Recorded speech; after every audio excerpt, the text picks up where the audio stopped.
اعوذ باللہ من الشیطان الرجیم، بسم اللہ الرحمن الرحیم۔ مال اللہ کی طرف سے بہت بڑی نعمت ہے، یعنی فقر، غربت ایک بہت بڑی بیماری ہے۔ یعنی انسان مالدار ہوتا ہے تو وہ پردیس میں بھی ہو تو اس کا وطن ہوتا ہے، لیکن جو غریب ہوتا ہے، فقیر ہوتا ہے، اس کا وطن بھی پردیس ہوتا ہے۔ لہٰذا انسان کو چاہیے کہ مال کی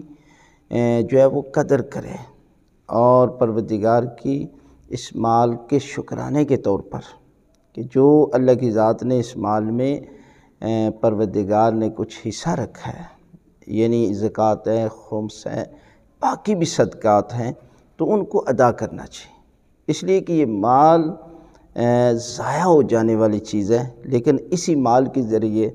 بہت سارے لوگ جنت میں جائیں گے اور اسی مال کے ذریعے بہت سارے لوگ جہنم میں جائیں گے۔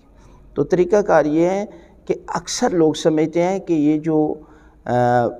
حرام کا مال ہے یہ اللہ کا فضل ہے، ایسی بات نہیں ہے۔ اکثر دروازوں پر لکھا ہوتا ہے کہ یہ میرے رب کا فضل ہے، حالانکہ فضل وہی ہے کہ جو حلال طریقے سے حاصل ہو، اس لیے کہ حرام کی کمائی کو کمائی نہیں کہا جاتا۔ کمائی تو وہی ہے جو حلال کی ہو اور جس میں اپنے واجبات کو ادا کیا گیا ہو۔ لہذا اللہ کی نعمتوں میں سے عظیم نعمت مال ہے، لہذا مال کی قدر کریں۔ اور اس لیے کہا جاتا ہے کہ جب انسان کا آخری وقت ہوگا تو انسان مال سے عرض کرے گا، اے مال، میں نے دنیا میں بڑی جگہ پر تجھے حاصل کیا، میں دنیا سے جا رہا ہوں، میری کیا مدد کرے؟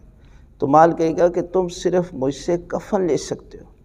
اس لیے کہ ایک کفن آخری انسان کی جو ہے وہ مال کے ذریعے کفن ہی لے سکتا ہے، لیکن اگر دنیا میں اسی مال کے ذریعے اس نے کچھ نہ کچھ اللہ کی راہ میں خرچ کیا، واجبات ادا کیے، غریبوں کی مدد کی، رشتہ داروں کی خدمت کی، تو یقیناً یہی مال اس کے لیے ذریعہ نجات بن جائے گا۔ لہٰذا وہ لوگ کہ جو اپنے دروازے پر لکھتے ہیں ھذا من فضل ربی، انہیں متوجہ ہونا چاہیے کہ یہ فضل تب فضل ہے کہ جب آپ نے واجبات ادا کیے ہیں اور حلال طریقے سے روزی کما کر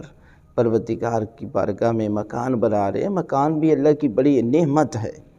لہذا انسان کو اس مکان، جس مکان میں آپ نے رہنا ہے، اس کو اگر حلال طریقے کے ساتھ جو ہے وہ بنایا تو یقیناً آپ کامیاب ہو جائیں گے۔